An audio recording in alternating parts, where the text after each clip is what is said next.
लेती हूँ मैं आप लोगों का इस ऑनलाइन क्लास में, जहाँ पे आज हम लोग सीखने वाले हैं बहुत ही स्पेशल से स्ट्रक्चर एंड टेंस। आज का हमारा टेंस क्या है, सबसे पहले मैं आप लोगों को बता देती हूँ कि आज हम लोग टेंस सीखने वाले हैं। जैसा कि आप लोग जानते हैं कि इन दिनों हम लोग टेंसेस पे वर्क कर रहे हैं, टेंसेस सीख रहे हैं। सबसे पहले हम लोगों ने प्रेजेंट इंडेफिनिट सीखा, पास्ट इंडेफिनिट सीखा, फ्यूचर इंडेफिनिट। उसके बाद हम लोगों ने सीखा present continuous, past continuous and आज हम लोग सीखने के वाले हैं, आई थिंक आप लोगों को आइडिया हो गया होगा दैट आज हम लोग क्या सीखने वाले हैं। आपने सही गैस किया है कि आज हम लोग सीखने वाले हैं future continuous tense. Yes guys, definitely future continuous tense आज हम लोग सीखने वाले हैं। ये ऐसा टेंस है जिसमें लोगों को बहुत ज़्यादा कंफ्यूजन होती है, बहुत ही ज़्यादा। मतलब वो सोचते हैं कि फ्यूचर कंटिन्यूअस की एक्चुअल में उसकी हेल्पिंग वर्ब क्या लगेगी, उसमें क्या होगा, किस तरह से इसका स्ट्रक्चर होगा, किस तरह के सेंटेंस इसमें बोले जाते हैं। मतलब बहुत ही ज़्यादा कंफ्यूजिंग वाला ये टेंस है। आज मैं आप लोगों के सामने लेके आई हूँ फ्यूचर कंटिन्यूअस टेंस की ऑल द इंफॉर्मेशन, सारी इंफॉर्मेशन लेके आई हूँ फ्यूचर कंटिन्यूअस का। इस वीडियो के साथ आप शुरू से लेके अंत तक बने रहिएगा, क्योंकि इस वीडियो में आप लोग सीखने वाले हैं confusing tense, I mean to say confuse करने वाला टेंस। And in the last of this future tense I will provide you a story. मैं इस सेशन के बाद आप लोगों को एक स्टोरी भी प्रोवाइड करूंगी जो कि बेस्ड ऑन होगी किस पे, फ्यूचर कंटिन्यूअस पे। You must watch this video, हमारे साथ आप लोग बने रहिए ताकि आपको ये टेंस अच्छे से समझ में आ जाए एंड आप इसे कहीं पे भी अच्छे से यूज कर पाए। एंड अगर कोई भी आपसे इससे रिलेटेड कोई भी सेंटेंस पूछे तो आप उसका फटाक से आंसर दे ले। ओके, चलिए सीखते हैं फ्यूचर कंटिन्यूअस टेंस को। Today we're gonna learn that spoken English with future continuous tense. Okay, future continuous हम लोग सीखने वाले हैं। चलिए वीडियो को स्टार्ट कर लेते हैं, हमारे इस वीडियो को। बट वीडियो को स्टार्ट करने से पहले अगर हमारे चैनल पर पहली बार विजिट कर रहे हैं तो subscribe this channel and don't forget to press the bell icon. So let's go ahead, चलिए आगे बढ़ते हैं एंड स्टार्ट करते हैं। सबसे पहले हम देखते हैं फ्यूचर कंटिन्यूअस को बनाने का स्ट्रक्चर, मतलब फ्यूचर कंटिन्यूअस के सेंटेंस को बनाने के लिए सबसे पहले जो हमें थिंग्स की ज़रूरत है वो सबसे पहले देखते हैं। सबसे पहले हमें स्ट्रक्चर मालूम होना चाहिए कि अगर हम कोई भी सेंटेंस बना रहे हैं फ्यूचर कंटिन्यूअस टेंस का, तो सबसे पहले हमें स्ट्रक्चर मालूम होना चाहिए, उसका रूल कि किस तरह से हम सेंटेंस को क्रिएट करेंगे। सबसे पहले हम लेते हैं स्ट्रक्चर। फ्यूचर कंटिन्यूअस टेंस को बनाने के लिए, फ्यूचर कंटिन्यूअस के सेंटेंस को बनाने के लिए ये है स्ट्रक्चर। आपको करना क्या है, बहुत ही सिंपल है, आपको जस्ट ओनली इस पे फोकस करना है। ओके, सबसे पहले देखिए, कोई भी अगर आप सेंटेंस बनाते हैं फ्यूचर कंटिन्यूअस टेंस से रिलेटेड, तो सबसे पहले आपको फाइंड आउट क्या करना है, वर्ब फाइंड आउट करना है कि आज का हमारा एक्चुअल में हमारा वर्ब है क्या। वर्ब के बाद आप सब्जेक्ट है क्या। सब्जेक्ट के बाद उसके बाद आपको क्या यूज करना है, विल वी।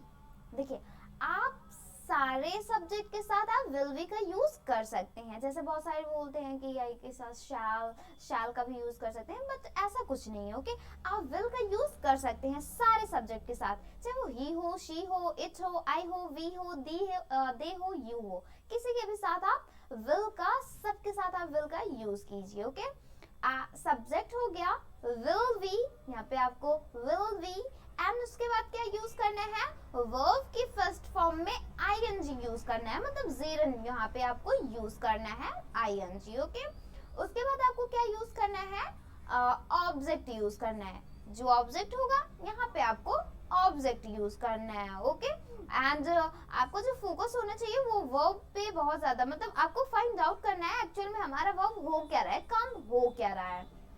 तो आप बहुत सारे सेंटेंस को क्रिएट करके स्पीक कर सकते हैं। ओके, आई होप आप लोगों को इस स्ट्रक्चर समझ में आया होगा। स्ट्रक्चर में सबसे पहले आपको सब्जेक्ट फाइंड आउट करना है, विल भी आपको लगाना है, उसके बाद आपको वर्ब फाइंड आउट करना है कि एक्चुअल में वर्ब है क्या, उसमें आपको आईएनजी यूज करना है, उसके बाद आपको ऑब्जेक्ट लिखना है। चलिए लेते हैं कुछ एग्जाम्पल इससे रिलेटेड। ओके, आज का हमारा पहला एग्जाम्पल है, वह खाना खा रहा होगा। जब भी आप बात करते हैं, वो जा रहा होगा, वो खाना खा रहा होगा, वो उससे मिल रहा होगा, वो बात कर रहा होगा, वो पढ़ रहा होगा। जब भी आप बात करते हैं इस तरह के सेंटेंस की, तो वहां पे हम यूज करते हैं फ्यूचर कंटिन्यूअस टेंस। वो होता है हमारा फ्यूचर कंटिन्यूअस टेंस होता है। ओके, सो कंफ्यूज बिल्कुल भी मत होइएगा कि एक्चुअल में हम इसे पहचाने कैसे कि फ्यूचर कंटिन्यूअस टेंस है। रहा होगा, लास्ट में आपका ये जरूर आएगा। ओके, ये दो वर्ड, रहा होगा, कर रहा होगा, जा रहा होगा, ये हो रहा होगा। ओके, तो इस तरह के जब भी सेंटेंस आए तो आप फटाक से पहचान लीजिएगा कि ये फ्यूचर कंटिन्यूअस टेंस है एंड इसको हमें इस तरह से बनाना है, इस स्ट्रक्चर को फॉलो करना है वहां पे। ओके, सो यहाँ पे है हमारा आज का पहला जो एग्जाम्पल, वह खाना खा रहा होगा। ओके, कौन खाना खा रहा होगा? वह खाना खा रहा होगा। तो कैसे यूज करेंगे? अब देखिए, वह की इंग्लिश होती है ही या फिर शी। ओके, तो आपको एक ही लगाना है। अगर गर्ल्स के लिए कोई बात हो रही होगी तो शी लगाएंगे, और बॉय के लिए बात हो रही होगी तो ही लगाएंगे। ओके, देखिए कैसे बनाएंगे इसे, ही। ओके, वह खाना खा रहा होगा, ऐसा नहीं है वह खाना खा रही होगी। ओके, होगी तो फिर गर्ल्स के लिए हो जाता, तो शी लगा देते। ओके, बट वह खाना खा रहा होगा। सो ही, अब क्या यूज करना है हमें? विल वी, हमने यूज किया क्या? Will we. Okay, he will we. अब देखिए वर्ब क्या हो रहा है, जैसे कि मैंने आपको बताया था कि आपको वर्ब बहुत अच्छे से ध्यान देना है कि एक्चुअल में वर्ब हो क्या रहा है। तो वर्ब क्या हो रहा है? वर्ब हो रहा है हमारा खाना खाने का, क्योंकि हम खाना ही तो खा रहे हैं। ओके, वह खाना ही खा रहा होगा। ओके, तो खाना खाने का, खाने की इंग्लिश क्या होती है? ईट होती है। क्या होती है? ईट होती है। आईएनजी यूज करेंगे तो क्या हो जाएगा? ईटिंग हो जाएगा। क्या हो जाएगा? ईटिंग हो जाएगा। He will be eating food. वह खाना खा रहा होगा, वह खाना खा रहा होगा। He will be eating food. Next है वह पढ़ रहा होगा। क्या? वह पढ़ रहा होगा। तो कैसे यूज करेंगे इसे कि वह पढ़ रहा होगा? कैसे बोलेंगे इसे इंग्लिश में? वह पढ़ रहा होगा, देखिए, he will be reading. He will be reading. वह पढ़ रहा होगा। he, कौन पढ़ रहा होगा? वो पढ़ रहा होगा। so he will be क्या कर रहा होगा? पढ़ना। पढ़ना हमारा क्या है? वर्ब है, काम ही तो हो रहा है ना पढ़ने का, तो reading. He will be reading. So I hope आप लोगों को ये स्ट्रक्चर अच्छे से समझ में आ गया होगा एंड इससे रिलेटेड आप जितने भी सेंटेंस बोलते हैं आप उन्हें बहुत ही इजी तरह से इंग्लिश में क्रिएट करके स्पीक कर सकते हैं। ओके, सो चलिए आगे बढ़ते हैं एंड लेते हैं कुछ और example. So the next example is that वह स्कूल जा रहा होगा। क्या कर रहा होगा? वह स्कूल जा रहा होगा। So कैसे यूज करेंगे इसे इंग्लिश में कि वह स्कूल जा रहा होगा? कैसे बोलेंगे इसे इंग्लिश में? देखिए, He will be going to school. कौन स्कूल जा रहा होगा? वह स्कूल जा रहा होगा। So he will be, जाने की इंग्लिश क्या होती है? Go होती है। वर्ब क्या हो रहा है? जाना। तो जाने की इंग्लिश go। ing लगाएंगे, क्या हो जाएगा? Exactly. Going कहाँ? School. To school. He will be going to school. वह स्कूल जा रहा होगा। अगला एग्जाम्पल है, स्टेज पर मेरा भाई गाना गा रहा होगा। ओके, देखिए one more thing I wanted to tell you that future continuous tense में जस्ट ओनली हम क्या करेंगे? इमेजिन करते हैं कि हाँ ये काम हो रहा होगा। ओके, एक्चुअल में हमें नहीं पता होता है कि सीरियसली में ऐसा होगा कि नहीं होगा, बट हम एक इमेजिन करते हैं कि हाँ ऐसा हो रहा होगा, हम लोग ये कर रहे होंगे। मतलब फ्यूचर के बारे में हम लोग पूरी डिटेल से सोच लेते हैं कि ये इस टाइम पे हो रहा होगा। सपोज दैट कल आपका एग्जाम है। ओके, सपोज दैट सिर्फ मान लीजिए कि कल आपका एग्जाम है, तो अगर आज आप रात में स्टडी करते हैं तो सबसे पहले कल जो एग्जाम हो रहा होगा पहले उसकी सारी चीजों को आप इमेजिन कर लेते हैं ना। कल मैं इतने टाइम, कल मैं सुबह उठूंगा तो मैं ये कर रहा होऊंगा, मैं पेपर देने के लिए तैयार हो रहा होऊंगा, फिर उसके बाद मैं पेपर देने जाऊंगा, वहां जा रहा होऊंगा, वहां पे मैं पेपर दे रहा होऊंगा। ओके इस तरह से बोलते हैं ना, पेपर दे रहा होगा और टीचर हमारे हमें कॉपियां दे रहे होंगे, इस तरह से सारी चीजें आप इमेजिन कर लेते हैं ना एक दिन पहले ही। ओके जब भी कोई चीज होने वाला होता है आप एक दिन पहले ही इमेजिन कर लेते हैं, है ना, बट अभी वो हुआ नहीं रहता है। तो इसकी यही पहचान है कि मतलब कि इसमें जस्ट ओनली हम क्या करते हैं, इमेजिन करते हैं। ओके एग्जैक्ट में वो काम हुआ नहीं रहता है उस टाइम पे। ओके सो यहाँ पे एक जैसे कि एक एग्जांपल है, मेरा स्टेज पर मेरा भाई गाना गा रहा होगा। मैं जस्ट ओनली इमेजिन कर रही हूँ क्योंकि कल मेरे भाई का एक सिंगिंग कंपटीशन है, सो उसको गाना गाना है, तो वो स्टेज पर गाना गा रहा होगा। मेरा भाई स्टेज पर गाना गा रहा होगा, तो कैसे इंग्लिश में बोलेंगे स्टेज पर मेरा भाई गाना गा रहा होगा, कैसे बोलेंगे? देखिए, My brother will be singing a song on the stage. My brother, किसका भाई? मेरा भाई। So my brother, my brother, ये हो गया हमारा सब्जेक्ट। अब क्या? will be, अब क्या कर रहा होगा? गाना गा रहा होगा, तो singing a song। अब कहाँ?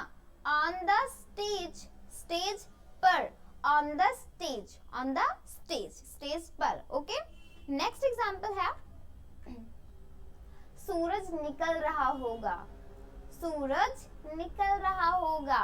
कैसे इंग्लिश में बोलेंगे? सूरज निकल रहा होगा, कैसे बोलेंगे? देखिए, the sun will be rising, सूरज निकल रहा होगा। ओके नेक्स्ट एग्जाम्पल है, हम दिल्ली जा रहे होंगे। ओके सपोज दैट आप लोगों ने प्लान बनाया हो, आप और आपके फ्रेंड लोगों ने। ओके सो आप पहले एक दिन पहले इमेजिन करते हैं ना, इतने टाइम कल हम दिल्ली जा रहे होंगे, वहाँ पे हम लोग बहुत ज़्यादा मस्ती कर रहे होंगे, हम लोग ये कर रहे होंगे, हम लोग वहाँ जा रहे होंगे। ओके हम लोग खाना खा रहे होंगे एक होटल पे, तो ऐसे इमेजिन करते हैं ना। सो यहाँ पे है, हम लोग दिल्ली जा रहे होंगे, गए नहीं है, अभी जा रहे होंगे, जस्ट ओनली सोच रहे हैं उसके बारे में। ओके कैसे इंग्लिश में बोलेंगे? देखिए, we will be going to Delhi, हम दिल्ली जा रहे होंगे। we will be going Delhi, हम दिल्ली जा रहे होंगे। अगला एग्जाम्पल देखते हैं। अगला एग्जाम्पल है, धोबी मेरे कपड़े धो रहा होगा। ओके सपोज दैट अगर आपने लॉन्ड्री में दिया हुआ है अपने कपड़े को धुलने के लिए, तो आप बोलते हैं ना, अभी मैं नहीं जाता हूँ लाने के लिए क्योंकि शायद धोबी मेरे कपड़े धुल रहा होगा। ऐसा सोचते हैं ना कि धोबी मेरे कपड़े धुल रहा होगा, तो कैसे इंग्लिश में बोलेंगे कि धोबी मेरे कपड़े धुल रहा होगा? कैसे बोलेंगे? धो रहा होगा, धुल रहा होगा। ओके द वॉशरमैन मतलब क्या होता है? धोबी होता है। एग्जैक्टली धोबी होता है। The washerman will be washing my clothes. धोबी मेरे कपड़े धो रहा होगा। वॉशिंग मतलब धोना, किसके? मेरे कपड़े, मतलब my cloth। Okay next example है, वह बाजार जा रहा होगा। तो कैसे इस सेंटेंस को इंग्लिश में बोलेंगे? देखिए कैसे बोलेंगे इसे। We will be going to market. वह बाजार जा रहा होगा। By the way, he will be going to market. हम बाजार जा रहे होंगे, it means we will be.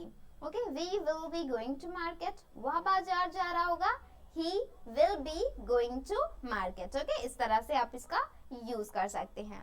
आगे बढ़ते हैं। नेक्स्ट है, मैं चाय पी रहा हूँगा। तो कैसे बोलेंगे इसे? देखिए कैसे बोलेंगे। I will be taking tea. मैं चाय पी रहा हूँगा। I will be taking tea. The next is that master ji पढ़ा रहे होंगे। कैसे इंग्लिश में बोलेंगे? मास्टर जी पढ़ा रहे होंगे, कैसे बोलेंगे? एग्जैक्टली कैसे बोलेंगे? देखिए, the teacher will be teaching. Okay, the teacher will be teaching. Master ji पढ़ा रहे होंगे। तो इस तरह से आप ढेर सारे सेंटेंस को कलेक्ट करके स्पीक कर सकते हैं, अपनी डेली कन्वर्सेशन में से यूज कर सकते हैं एंड आप कहीं पे भी इसे स्पीक कर सकते हैं। Okay, and it will also make your English too much fluent. So you must practice at the sentences and on the structure. Okay. Next है, आप अंग्रेजी सीख रहे होंगे। आप अंग्रेजी सीख रहे होंगे, कैसे इंग्लिश में बोलेंगे? You will be learning English. You will be learning English. आप अंग्रेजी सीख रहे होंगे। You will be learning English. The next is that Kunal dance कर रहा होगा। What? कुणाल डांस कर रहा होगा। तो इस सेंटेंस को हम इंग्लिश में कैसे बनाएंगे? कुणाल डांस कर रहा होगा, कैसे बोलेंगे इसे? देखिए कैसे बोलेंगे। Kunal will be dancing. Kunal will be dancing. Kunal dance कर रहा होगा। ओके, नेक्स्ट आगे चलिए आगे बढ़ते हैं एंड देखते हैं the next example. The next is that वह रो रहा होगा।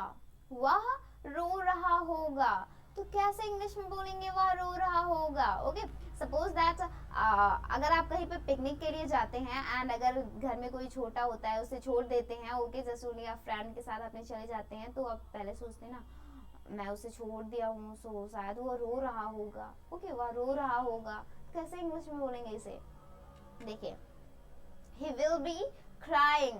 He will be crying. वह रो रहा होगा। He will be crying. Okay, so इस तरह से आप ढेर सारे सेंटेंस को यूज कर सकते हैं एंड स्पीक कर सकते हैं। सो ये रहा आज का हमारा future continuous tense and I hope आप लोगों को ये समझ में आया होगा एंड नेक्स्ट टाइम आप इस टेंस को कभी नहीं भूलेंगे। सो इस पे आपको प्रैक्टिस जरूर करना है, because practice beats everything. So you must practice at this structure and sentences.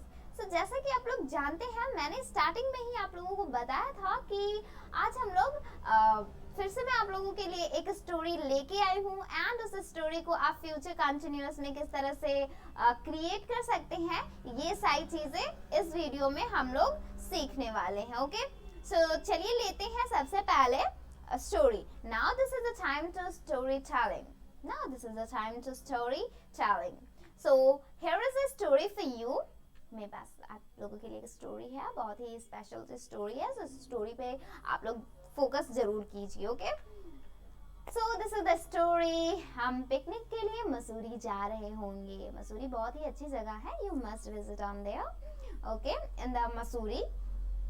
सो हम पिकनिक के लिए मसूरी जा रहे होंगे। मेरी मम्मी मेरे लिए खाना बना रही होंगी। जस्ट ओनली अभी मैं इमेजिन कर रही हूँ कि अभी हम लोग क्या कर रहे हैं, इमेजिन कर रहे हैं, अभी हम लोग गए नहीं हैं। ओके, सो हम पिकनिक के लिए मसूरी जा रहे होंगे। मेरी मम्मी मेरे लिए खाना बना रही होंगे। मेरे दोस्त भी मेरे साथ पिकनिक पर जा रहे होंगे। मेरे दोस्त भी मेरे साथ जा रहे होंगे। मैं सामान तैयार कर रही होंगी। हम मसूरी कार से जा रहे होंगे। ओके, हम मसूरी कार से जा रहे होंगे। रास्ते में एक होटल पर हम खाना खा रहे होंगे। अब डेफिनेटली जब हम जाएंगे तो खाना तो खाएंगे ही ना। रास्ते में अभी कोई होटल मिला तो रास्ते में खाना तो खाते ही हैं। ओके, तो रास्ते में हम एक होटल पे खाना खा रहे होंगे। हम मसूरी में खूब मस्ती कर रहे होंगे। हम मसूरी में खूब मस्ती कर रहे होंगे। पिकनिक के बाद हम घर वापस आ रहे होंगे। अब मसूरी मतलब थोड़ी दूर पे है। ओके, सो हम पिकनिक के बाद वापस घर आ रहे होंगे। ओके, सो ये रही आज की स्टोरी। आई होप आप लोगों ने इसे देख लिया होगा, ऑब्जर्व कर लिया होगा। ओके, सो चलिए लेते हैं इस स्टोरी की इंग्लिश स्टोरी, मतलब इस स्टोरी को इंग्लिश में आप किस तरह से क्रिएट कर सकते हैं। सो let's go ahead and let's see the English story. So I have an English story for you. Okay, this is the English story. Okay, we will be going to Missouri. हम मसूरी जा रहे होंगे। We will be going to Missouri for a picnic. हम picnic के लिए मसूरी जा रहे होंगे। My mother will be making food for me. My mother will be making food for me. मेरी मम्मी मेरे लिए खाना बना रही होंगी. मेरी मम्मी मेरे लिए खाना बना रही होंगी. My friend will be also going with me. मेरे फ्रेंड भी मेरे साथ जा रहे होंगे. मेरे फ्रेंड भी मेरे साथ जा रहे होंगे. I will be preparing luggage. I will be preparing luggage. मैं सामान तैयार कर रही होंगी. मैं सामान तैयार कर रही होंगी. We will going to Mussoorie by car. We will be going Mussoorie by car. हम मसूरी कार से जा रहे होंगे क्योंकि कार से जब हम लोग जाएंगे तो वादियां जो वहाँ की होती है ना देखने में बहुत ही प्लेजेंट लगेगी, बहुत ही अच्छा लगेगा. इस वजह से हम लोग क्या कर रहे हैं, मसूरी कार से जा रहे हैं. Okay. In the way at a hotel we will be eating food. In the way at a hotel we will be eating food. Okay. रास्ते में एक होटल पर हम लोग खाना खा रहे होंगे. रास्ते में एक होटल पर हम लोग खाना खा रहे होंगे. We will be enjoying a lot in the Mussoorie. We will be enjoying a lot in the Mussoorie. हम मसूरी में खूब मस्ती कर रहे होंगे, खूब फन कर रहे होंगे. Okay. We will enjoying a lot in the Mussoorie. हम मसूरी में खूब मस्ती कर रहे होंगे. After picnic. पिकनिक के बाद. After picnic. पिकनिक के बाद we will be returning home. We will be returning home. हम घर वापस आ रहे होंगे. पिकनिक के बाद हम घर वापस आ रहे होंगे. Okay. So have you got? समझ गए आप लोग? I think आप लोग समझ गए होंगे. ओके. So इस पे प्रैक्टिस जरूर कर लीजिएगा. सो जब भी आपके सामने कोई फ्यूचर कंटिन्यूअस से रिलेटेड कोई स्टोरी है सो आप उसको इस तरह से क्रिएट कर सकते हैं. ओके. सो आप इस पे प्रैक्टिस जरूर कर लीजिएगा. एंड आपको खुद से कोई स्टोरी प्रिपेयर करनी है फ्यूचर कंटिन्यूअस पे. ओके. ताकि आप उसे खुद ही बना सकें एंड आपको आइडिया हो उसकी मीनिंग्स के बारे में. ओके. सो आज के लिए बस इतना ही रहने देते हैं. एंड आई होप आप लोग समझ गए होंगे, बट इस पे प्रैक्टिस जरूर कीजिएगा. ओके. सो हम मिलते हैं हमारी नेक्स्ट ऑनलाइन क्लास में कुछ ऐसे ही एक्साइटिंग से चीजें लेके, कुछ ऐसे ही एक्साइटिंग से कंटेंट लेके जो कि आपके स्पोकन के लिए बहुत ही ज्यादा यूजफुल होगा एंड बहुत ही ज्यादा यूजफुल होगा एंड बहुत ज्यादा वर्क करेगा. Okay. So thank you so much for watching this video. We will meet the next video. Till then, take care, bye bye, and best of luck for your new work.